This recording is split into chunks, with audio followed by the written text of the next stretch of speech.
Okay, we did another Go, TV go, minis. Go. Last week we Go. talked about The Patient on Hulu. This is a Netflix one called Oats Studios. I think it's 2017, so it's a little bit older. But it's a TV miniseries, and apparently it's a series of experimental short films, which I didn't know this, about visions, different worlds, and nightmarish scenarios. And I looked up the studio because I didn't really know a lot about it, but apparently it's an independent studio that was started in 2017, around this time of the movie, obviously. It's by Oscar-nominated South African filmmaker Neil Blomkamp. Yes. But anyways, it's created with the goal of distributing experimental short films via YouTube and streaming in order to gauge the community for interest and feedback to which of them are viable expansion into feature films, possibly. And what's cool about it, though, what got my interest was Sigourney Weaver, Carly Pope, Jason Pope, Dakota Fanning. That was interesting, too. So all the people that are in it was interesting to me. And then I looked at the episodes, and the longest episode's 22 minutes, and the average time is like 6 minutes an episode. So I watched them all. You watched them all. I saw the first. See, I hope you saw 4 and 5 at least. I think the one with the monster with the multiple eyes and heads. So that was Dakota Fanning, right? So that was 22 minutes long, and then I looked at the list, and the rest were 6 minutes. I'm like, okay, I'm going to power through all of them. So yeah, she was. So let's start with the first one with Sigourney Weaver. Okay, let's do. Sigourney Weaver, Raqqa was the first episode that we saw. I thought that was actually pretty darn good. It started off really strong, I thought. The weird aliens that came down, and there's like almost like mud piles everywhere, and they were putting methane into the air, and they had to wear these brain locks to keep the aliens from. I thought that was interesting. The look was interesting. I thought the story was pretty lame. Yeah, the one that really caught me was the second one. Second one was Cooking with Bill, right? No. Oh, the Vietnam one. Well, that was the third one. Oh, was it the third one? Yeah, so I think these are in different orders than the ones that... so they had it listed on Wikipedia, and they were in different orders on Netflix. But the second one I saw was the second one after Raqqa with Sigourney Weaver. The one that I thought was... The first one that I thought was really interesting was the one in Vietnam. You didn't like the cooking one with the multiple... I did. I had a lot of trouble taking it seriously. It was stupid, really. It was... It was like a... What's that shit? That thing that Will Ferrell has? That Funny or Die. Yeah, Funny or Die. It was like one of those little skits. It was. But the guy that played the host of the show was absolutely casted perfectly. Yeah, he was. And actually, she was. Yeah, the lady with the co-host too. They were both perfect. The co-hosts, they were both perfect. So for that one, the one thing that stood out for me was just the casting. So whoever did that, it was the casting. The rest of it was like It's funny because there is a huge leap from one to the other to go from production in terms of production value to the quality, the acting, the whole thing. It is. Each one of them is vastly different. Well, the second one looked like something I edited. The cooking one. The cooking one, it really did. It was pretty bad. With the VHS and everything. That's something I would do, totally. In fact, I wanted to do it on our show, do like a little VHS when you're talking. Right? Yeah. The third one, Firebase. It was the Firebase one. I think it was called Firebase, but it actually had real archive footage of Vietnam, which I thought was interesting.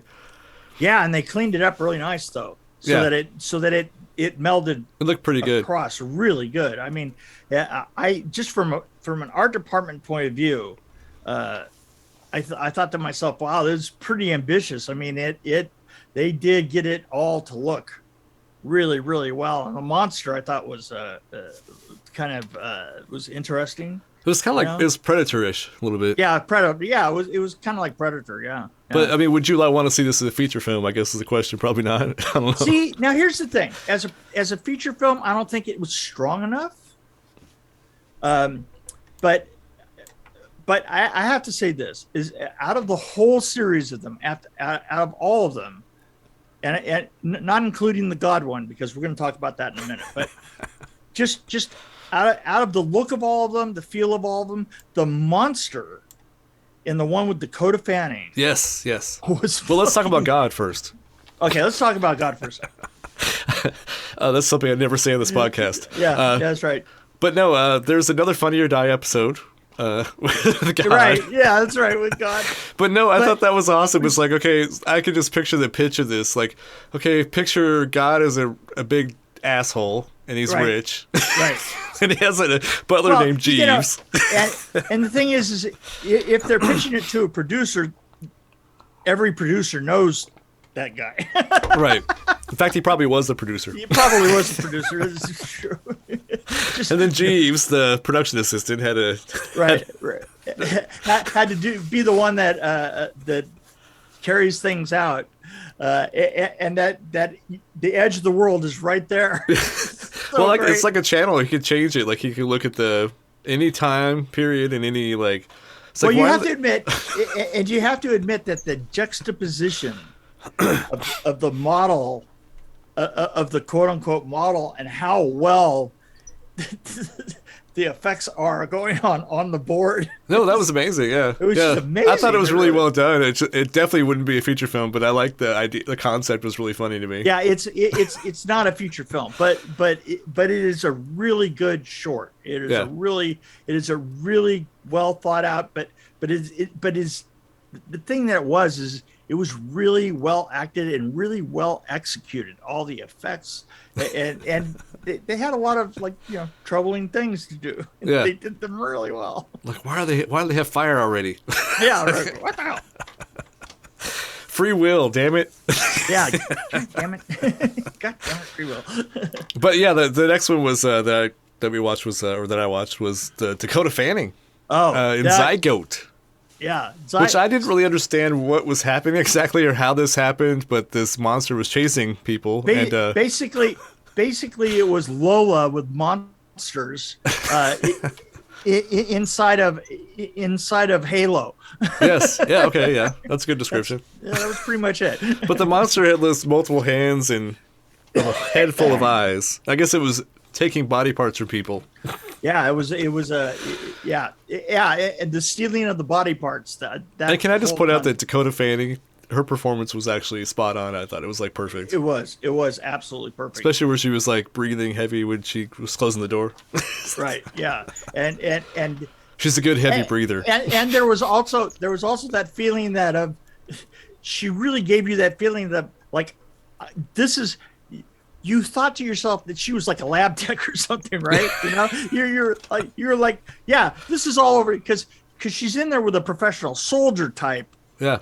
At the very beginning, and he's trying to explain how to use a weapon, how to use a weapon, and how to survive. And she's like, I really don't get this.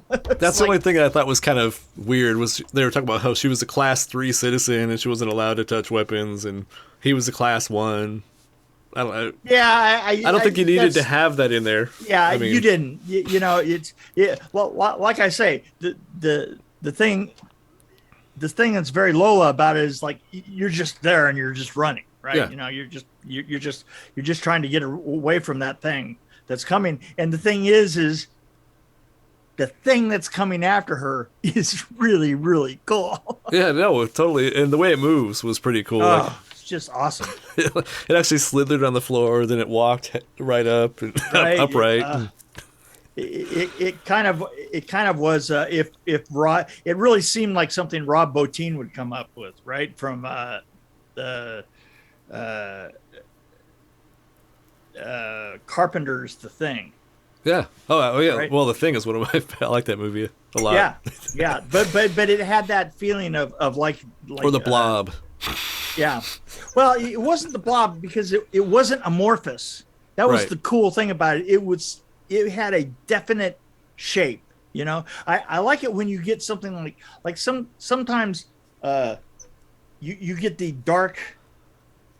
So many monsters these days are predator-ish. Yeah. Right, and there's spike here and spikes there and that, and everything's really dark and it's all glint and everything else. Human qualities, literally.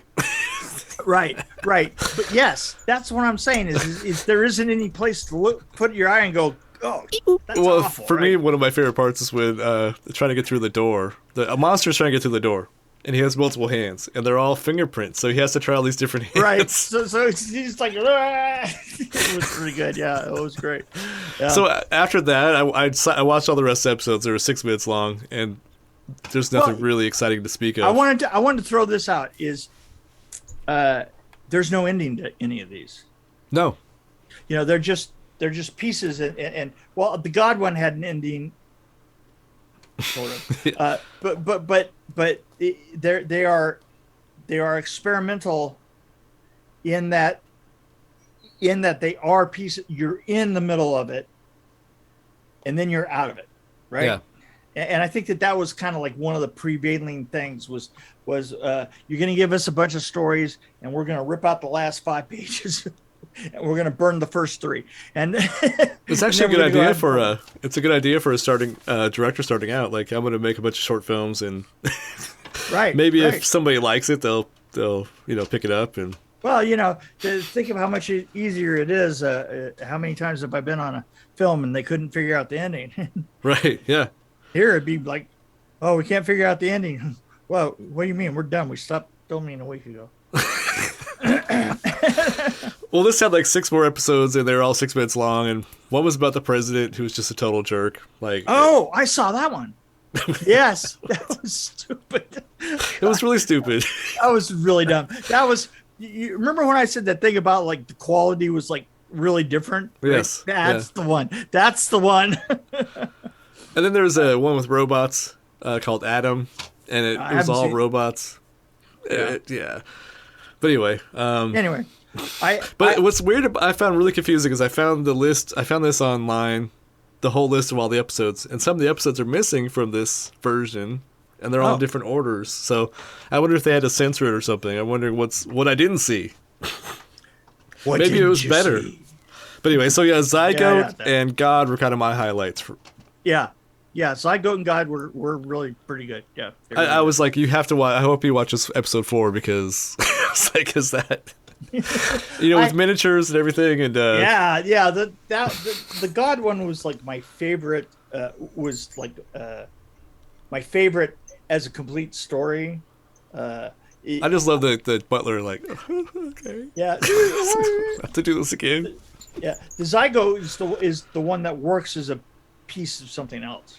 It really does. There's one called Capture, or I guess it was called Fluke or Capture, but it was they were bringing in prisoners to test out weapons. So basically they were just bringing out prisoners, and they had these trained, like one example is they had trained locusts. And so they had they would go to a laser pointer and they exploded. The locusts would explode when they got to the target. Oh. So they had these prisoners come in, and the prisoner was like, "Oh, thank you for releasing me," because they said, "Hey, we're going to do this a little experiment, and once we're done, you're free. You're free to go." Yeah. And they ended up just blowing him up. Oh, there you go. Well, and they looked at the camera like, "He's not going to get out of here." So I mean, that was kind of funny, but it was like pointless. I mean, there was no point. I think that overall, I would give it, for the fact that it's so up and down, I would give it a 2.5 because it's right in the middle. I mean, there were some things I enjoyed and some that I didn't, but none of them created a finished feel. Well, I think after Zygote, it goes downhill. So I'm probably looking at 2. It was a little bad. But if I looked at Zygote by itself, I'd say, okay, maybe I do want to see a feature film with Dakota Fanning in it. Well, yeah, hello. Yeah. She is an amazing heavy breather. In fact, that's what I do after every episode we record. I'm like, had to look at Mick for 20 minutes. Oh my God. Well, yeah. I can see that. You know what? I'm actually going to go heavy breathe somewhere else because I'm having. Well, yours is a different version, which is. Yeah, mine is trying to COVID my ass out of here. So. Well, just stop getting it. Yeah, no kidding. So my wife actually, I'll tell you what. I mean, this is funny, but not funny at the same time. I was telling her, you were telling me you had COVID, I think for the 3rd time, 4th time. And my wife was like, he must really love COVID. Yeah. But that's not like her to say something like that. It's like... that's kind of mean, isn't it? It's like something I would say. He must really like it. He must really like it. Well, I have to say, the thing is I did get COVID. I was like one of the first people to get COVID. I rode the COVID wave from Seattle on a plane. You were like patient 3. I was like, yeah, like number 3. So, you know, it's not like I've really had a chance to catch up. That sucks too. I mean, yeah.